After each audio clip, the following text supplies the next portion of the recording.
औज़ुबिल्लाहिमिनश्शैतानिर्रजीम बिस्मिल्लाहिर्रहमानिर्रहीम सैयदना करीम सल्लल्लाहु अलैहि वसल्लम या हय्यु या क़य्यूम।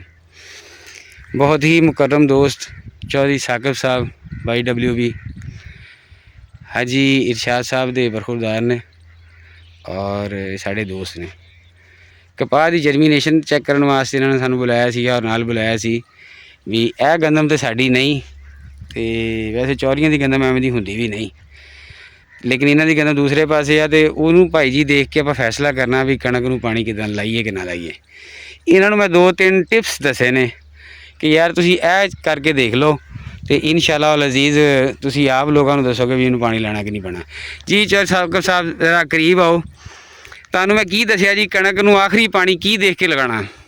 भाई हसन साहब तुसी ये दसिया है हाँ जी कि छिट्टे नूं इत्थों मल के देखना है चंगी तरह। हाँ अगर इस फुल सबज निकलदा है हाँ जी जिस तरह यह निकलिया है हाँ जी फुल सबज तो इनू पानी की जरूरत है। ठीक हो। अगर हल्का ब्राउन है हाँ जी तो फिर पानी की जरूरत नहीं हैगी। दोबारा इधरों करके ना दोबारा दिखाओ जी नवा सिट्टा जेड़ा जी ए छिट्टे नूं जी इस तरह मलना है हल्का हल्का ना। हाँ जी इतना क मलना कि टुटे भी ना है। ठीक हो गया। जो सबज जे निकले बिल्कुल हरा शाह निकले। हाँ जी हरा स्याह निकले तो पानी की जरूरत है। हाँ। अगर हल्का ब्राउन भी निकले फिर पानी की जरूरत नहीं हैगी। फिर एक बाली नूं फड़ना है। ठीक है जी। दरम्यान चो एक दाना लेना जी तुसी दसिया। ठीक हो गया। इस तरह ले लिया ते जो इनू दाने नूं छिलना है तो विचों निक्का जिहा दूध दा दाना निकलदा है। हाँ जी फिर इनू फेंक के देखना जी। हाँ जी कि ओ आ देखो हाँ जी कि ਇਹਦੇ ਵਿੱਚੋਂ ਨਾ बिल्कुल दूध निकल रहा जी। ਇਹਦਾ ਕੀ ਮਤਲਬ ਹੈ ਇਹਦਾ ਜੀ? मतलब ਇਹ ਹੈ ਕਿ ਇਹਨੂੰ ਪਾਣੀ ਦੀ ਜ਼ਰੂਰਤ ਹੈ। ਗੰਦਮ ਨੂੰ ਇਸ ਸਟੇਜ ਦੇ ਉੱਤੇ ਪਾਣੀ ਦੀ ਜ਼ਰੂਰਤ ਹੈ। ਬਿਲਕੁਲ ਜ਼ਰੂਰਤ ਹੈ। हाँ जी ਔਰ ਪਾਣੀ ਲਗਾਉਣ ਲੱਗੇ 2-3 ਚੀਜ਼ਾਂ ਦਾ ਹੋਰ ਆਪਾਂ ਖਿਆਲ ਕਰਨਾ। एक रखना है कि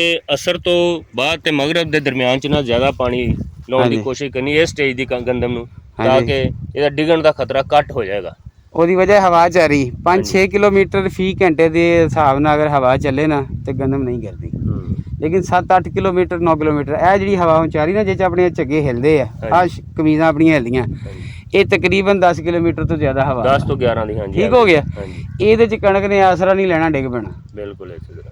ते दूसरा जिहड़ा बिल्कुल ऐसा भाई खुश्क रकबा हो जाता ना जिन्होंने 1.5 महीना भी हो जाता है पानी लगे नूं। हाँ जी उन्होंने भी जो पानी लाने फिर हवा चाहे बंद ही होवे हाँ जी वो गंदम डिग पैंदी क्योंकि वो बिल्कुल नरम हो जाती जमीन। जी जी जो गिले वत्तर पानी लाईदा वा वो गंदम जिहड़ी डिगदी नहीं। ठीक हो गया। ते जो खुश्क वत्तर ते 1.5 महीना बाद वंजा के पानी लाना है फिर भावें बिल्कुल हवा खड़ी है जुदा जुदा पानी तुरा जाना गंदम भारी है तो डिगदी जानी। ठीक हो गया। हौली गंदम वो नहीं डिगदी। अच्छा चल एक दो चीज़ां होर मैनूं दसो एतकी तुसीं गंदम काश कीती है हाँ जी ते गंदम नूं तुसीं खाद की पाई सी? खाद भाई वो ਐਸਨ ਜਿਹੜੀ ਤੁਸੀਂ ਦੱਸਿਆ ਸੀ ਕਿ ਪਹਿਲੋਂ ਨਾਈਟ੍ਰੋਫਾ DAP ਦੇ ਨਾਲ ਬਾਅਦ ਚ ਤੁਸੀਂ ਯੂਰੀਆ 1 ਬੋਰੀ ਤੇ ਨਾਲ 2 ਕਿਲੋ ਸਲਫਰ हाँ जी ਕਿੱਲੇ ਨੂੰ ਫਲੱਡ ਕਰਾਇਆ। ठीक हो गया। ਉਹਦਾ ਤੇ ਜਿਹਨੂੰ ਅਸੀਂ ਤੁਹਾਡੇ ਕਹਿਣ ਤੇ ਨਹੀਂ ਸੈਂਡ ਕੀਤਾ हाँ ਇਹ ਫਲੱਡ ਕੀਤਾ हाँ ਉਹਦਾ ਤੁਹਾਨੂੰ ਮੈਂ ਹੁਣੇ ਚੱਲ ਕੇ ਰਿਜ਼ਲਟ ਦਿਖਾਉਣਾ ਹੈ। ਵੈਸੇ ਵੀ ਦੱਸ ਸਾਡੀ ਆਡੀਅנס ਨੂੰ ਦੱਸ ਦਿਓ ਕੀ ਰਿਜ਼ਲਟ ਹੈ। ਵੈਸੇ ਮੈਂ ਵੀ ਨਹੀਂ ਵੇਖਿਆ। ਤਕਰੀਬਨ ਜ਼ਿਆਦਾ ਨਹੀਂ ਤਾਂ ਉਹ 70 ਤੋਂ 100 ਦਾ ਤਾਂ ਫਰਕ ਹੈ ਨਾ ਜੀ। ਜਿਹੜਾ ਇਹਨਾਂ ਨੇ ਪਵਾਇਆ ਹੈ ਉਹਦੇ ਉਹ 100/100 ਖੜੀ ਹੈ ਗੰਦਮ। ਜਿਹੜੇ ਅਸੀਂ ਇਹਨਾਂ ਦੇ ਕਹਿਣ ਤੇ ਨਹੀਂ ਪਾਇਆ ਮਤਲਬ ਤੁਹਾਨੂੰ ਪਤਾ ਹੀ ਹੈ ਜ਼ਿਮੀਂਦਾਰ ਢਿੱਲ ਕਰ ਜਾਂਦਾ ਹੈ। हाँ जी ਤੇ ਉਹ ਗੰਦਮ ਥੋੜੀ ਜਿਹੀ ਹਲਕੀ ਆ ठीक हो ਦੂਰੋਂ ਹੀ ਦੱਸਦੀ ਵੀ ਆ ਉਹਦੀ ਐਵਰੇਜ 'ਚ ਵੀ ਫਰਕ ਆਉਣਾ ਕਿਉਂਕਿ ਹੁਣੇ ਹੀ ਪਤਾ ਲੱਗ ਜਾਂਦਾ ਜੀ। ਵੈਸੇ ਓਵਰਆਲ ਜਿਹੜਾ ਨਾ ਪਹਿਲੇ ਸੀਜ਼ਨ ਦੇ ਵਿੱਚ ਮੌਸਮ ਜਿਹੜਾ ਉਹ ਜ਼ਿਆਦਾ ਗਰਮ ਰਿਹਾ ਹਾਂਜੀ ਤੇ ਉਹ ਸਾਡੀ ਸਾਰਿਆਂ ਦੀ ਕਣਕ ਦੇ ਹੱਕ ਵਿੱਚ ਨਹੀਂ ਸੀਗਾ। ਹਾਂਜੀ ਬਾਅਦ 'ਚ ਮੌਸਮ ਅੱਛਾ ਬਣ ਗਿਆ ਤੇ ਚਲੋ ਅੱਲਾ ਮੀਆਂ ਨੇ ਕੋਈ ਸਾਡੇ ਕੋ ਆਟਾ ਦਾਲ ਦਲੀਆਂ ਕਰਤਾ ਵੀ ਕਣਕ ਸੋਹਣੀ ਹੋ ਜਾਏਗੀ। ਕਣਕ ਵੈਸੇ ਹੀ ਘੱਟ ਲੱਗੀ ਹੋਈ ਹੈ ਪੂਰੇ ਮੁਲਕ 'ਚ ਹੀ ਤੇ ਚਲੋ ਹੁਣ ਕੋਈ ਪੈਦਾਵਾਰ ਚੰਗੀ ਹੋ ਜਾਏਗੀ। ਅੱਲਾ ਮੀਆਂ ਦੇ ਕੋਲ ਦੁਆ ਹੈ ਕਿ ਅੱਲਾ ਮੀਆਂ ਸਾਨੂੰ ਔਰ ਤੁਹਾਨੂੰ ਲੋਕਾਂ ਵਾਸਤੇ ਆਸਾਨੀਆਂ ਤਕਸੀਮ ਕਰਨ ਦਾ ਸ਼ਰਫ ਅਨਾਇਤ ਫਰਮਾਏ। ਜਜ਼ਾਕ ਅੱਲਾ।